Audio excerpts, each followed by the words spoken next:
OMAS Shootout!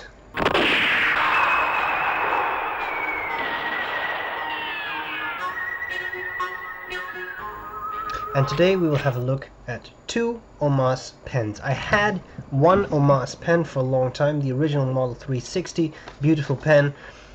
Didn't find myself using it a lot, not because it wasn't a great pen, I absolutely enjoyed it, I just didn't use it so much because it was very large. And it couldn't really fit into pen pouches, so I sold it. But now I got some more OMAS pens, and I really am starting to enjoy this brand. Really nicely made pens, and I did a review, or a shootout I should say, a while ago between the Montblanc 146 and the Montblanc 149.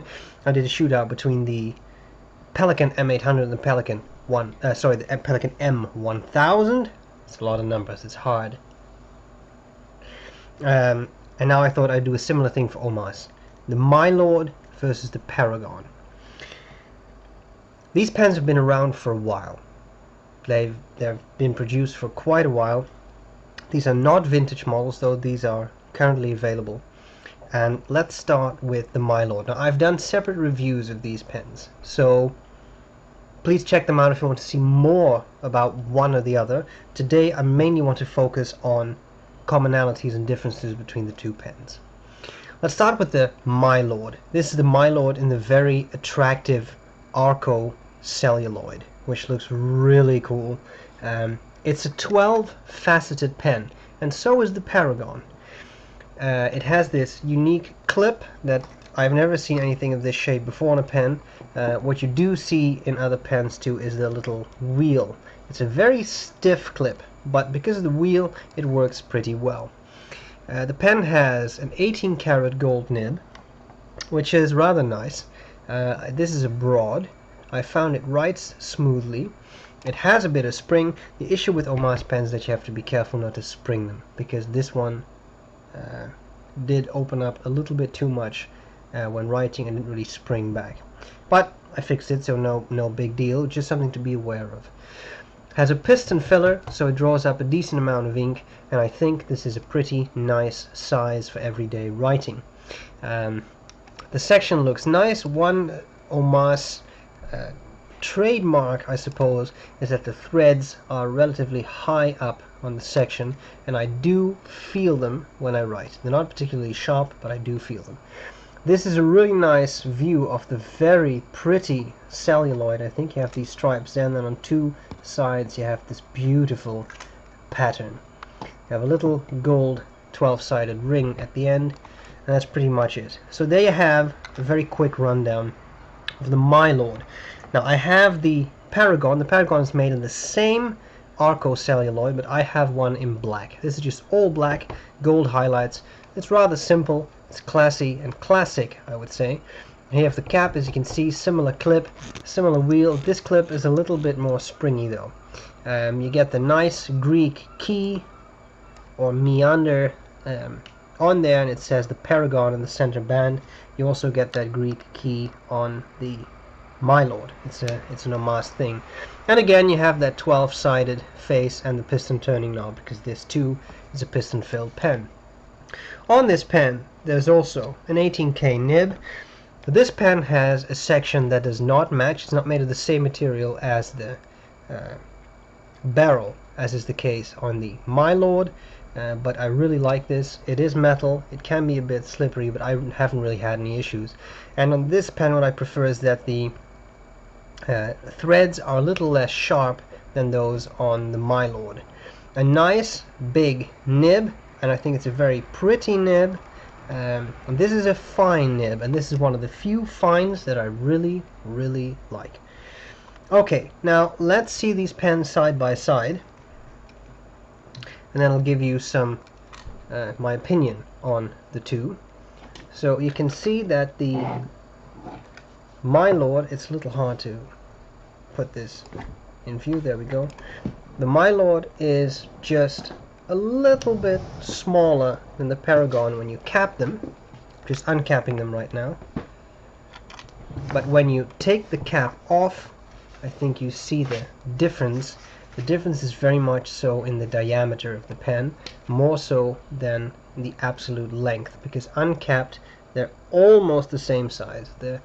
the Paragon on top is just a little bit bigger, but it's really a matter of girth, and you can see that when you look at the two sections. Okay, so what do I think about both pens? Both pens very well made, smoothly operating pistons, a joy to use, really nice nibs, glide across the paper, very much enjoy that. I think on my pens, the Milord nib may offer a little bit more spring, but as I said, be a little careful. The Paragon nib is a little bit stiffer, but very, very smooth, especially for a fine. So, which one to pick? Well, both of these are not cheap pens. They come at a pretty stiff price, I would say. But you get a piston filler, you get an 18K nib, you get a very nice writing experience.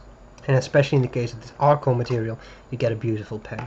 For me, I prefer the Paragon, and the reason is mainly the size and the diameter of the grip section. I'll show you. This is definitely, the Milord is not a small pen.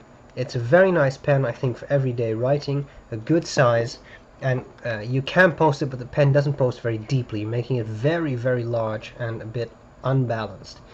So that's the diameter of the Milord, and although it's not bad at all, if you have somewhat larger hands, I think you would probably prefer the Paragon. Again, this is a little bit bigger. You can see it looks mainly beefier in my hand. It's a bit like the 146 and the 149. I don't think the 149 is that much longer than the 146, but it's definitely beefier, girthier. You see that with the Paragon, definitely a bigger pen, a bigger diameter. Let me do that side by side for you. It's a little tough because I'm doing it with my left hand and I'm not a left-hander, but here we have the larger Paragon and the somewhat smaller Milord, and you may be able to see there's a slight difference there. Both pens perform very well, and I'm again very pleased with the fine on the Paragon. It doesn't skip, it doesn't hard start, it doesn't really give feedback. It's a very smooth writing experience, very enjoyable. The broad on the Milord, wonderful nib too. So which one you pick? Again, both are relatively expensive. I think which one you pick will really depend on the size of your hands and what you're comfortable with. Okay, having said that, I can talk all I want, but the best thing to do is show you how they write so that you can make a decision for yourself.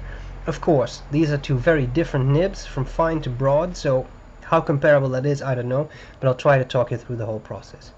Alright, I hope this was useful, and I'll gladly see you later.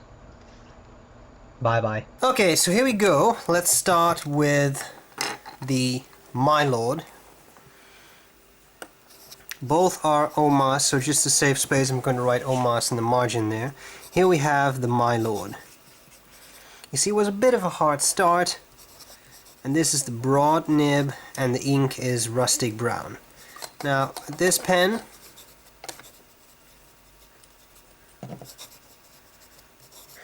I think the writing experience is smooth.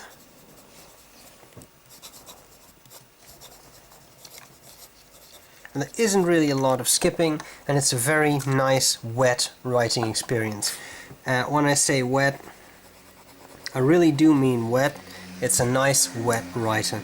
Line variation I'm going to take it a little bit easy because, as I said, this nib has been sprung before, but you see it, I mean, it was not terrible, it could be fixed, but you can definitely squeeze out some line variation. The feed will run dry, as you can see there, so you really have to take it slow.